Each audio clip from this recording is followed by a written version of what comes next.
बिस्मिल्लाहिर्रहमानिर्रहीम। आज हम बात करेंगे मैनिफेस्टेशन पर। आजकल माइंड साइंसेज और जाती तरक्की के शोबों में मैनिफेस्टेशन का बहुत ज्यादा जिक्र किया जाता है।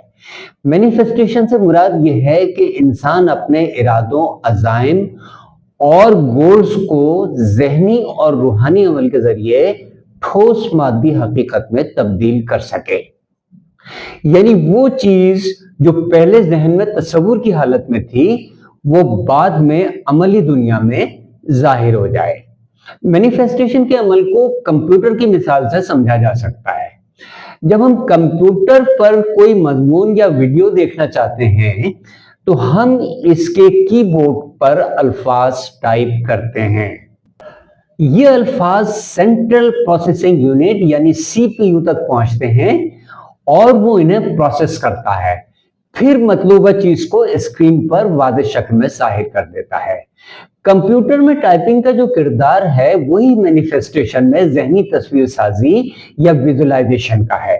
यानी इंसान पहले अपने जहन में किसी मकसद की वाज़ेह तस्वीर बनाता है, इसके बारे में गहराई से सोचता है, तो हमारे ख्यालात की ये वाइब्रेशन कायनात के इस वसी शऊरी मैदान, जिसे जदीद साइंस में क्वांटम फील्ड कहा जाता है, पहुंचती हैं।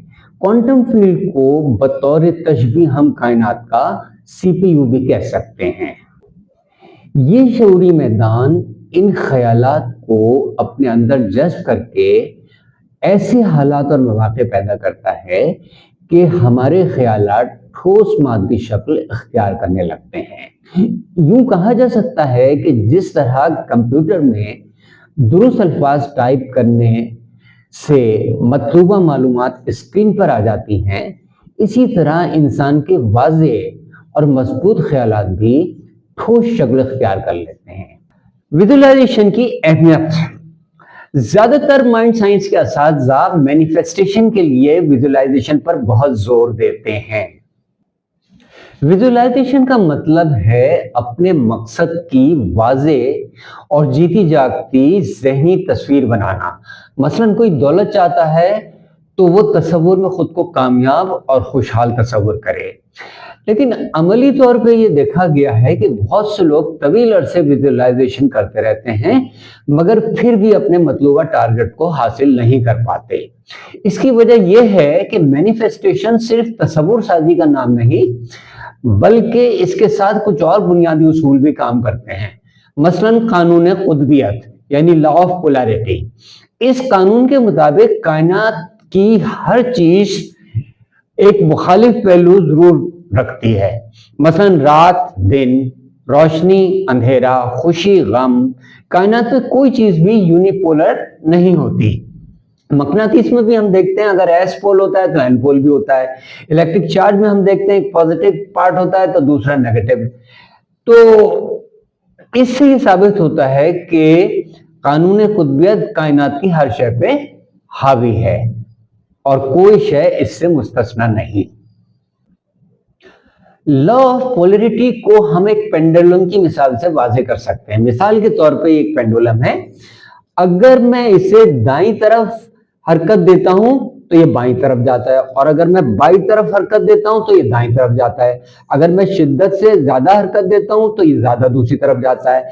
इसका मतलब यह है कि पेंडुलम भी साबित कर रहा है कि इसमें एक अपोजिट पोल मौजूद है, यानी दाईं हरकत के सबब बाईं पैदा होती है और बाईं हरकत के सबब दाईं पैदा होती है।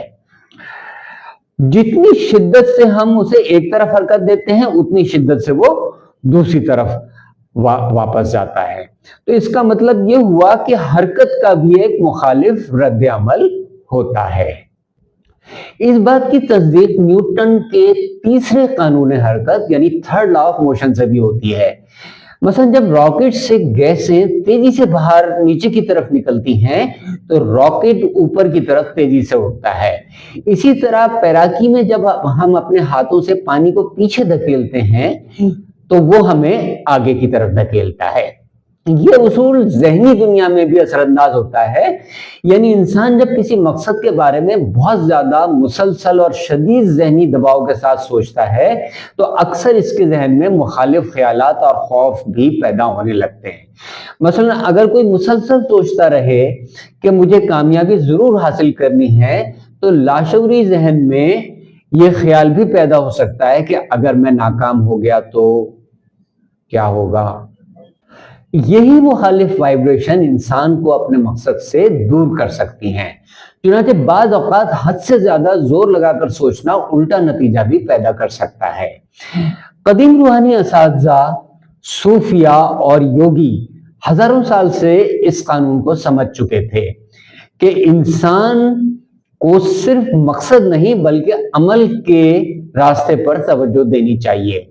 بعد میں جدید فلسفیوں مثلا فرانس کے ایمل کوئے اور امریکہ کے آلڈس ہکسلے نے بھی اپنی تحریروں میں اس اصول کا تذکرہ کیا ہے۔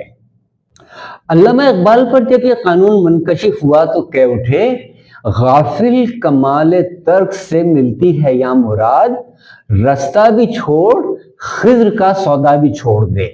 یعنی مفہوم یہی ہے کہ نتیجے کی فکر ترک کر کے عمل کے راستے پہ چلنا چاہیے۔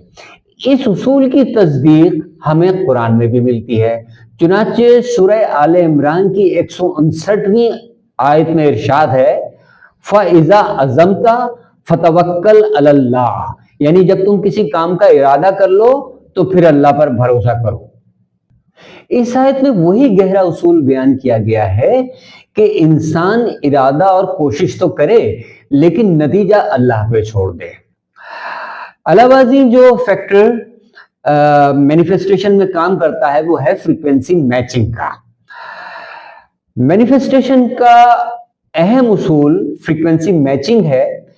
لا آف اٹریکشن کے مطابق کسی چیز کو اپنی طرف کھینچنے کے لیے ہماری پرسنل فریکوینسی کو اس مقصد کے برابر یا اس سے زیادہ ہونا چاہیے۔ اگر ہماری پرسنل فریکوینسی ٹارگٹ کی فریکوینسی سے کم ہے تب ہم کتنی ہی بھاگ دوڑ کر لیں، کتنی ہی ویژوائلائزیشن کر لیں، مقصد حاصل کرنا مشکل ہو جائے گا۔ اور آخر میں ہم آج کی تمام تر گفتگو کا خلاصہ پیش کرتے ہیں۔ کامیابی کے لیے ویژوائلائزیشن کے ساتھ ساتھ یہ بھی ضروری ہے کہ نتیجے پر حد سے زیادہ فوکس کرنے کے بجائے ہماری توجہ تکمیل کے مراحل پر زیادہ رہے۔ مزید یہ کہ اپنی پرسنل فریکوینسی کو زیادہ سے زیادہ بلند کرنے کی کوشش کی جائے۔ پرسنل فریکوینسی ہر مثبت کام مثلا عبادت، روزہ، سخاوت، درگزر، سانس کی مشقیں اور مراقبہ وغیرہ سے بڑھتی ہے۔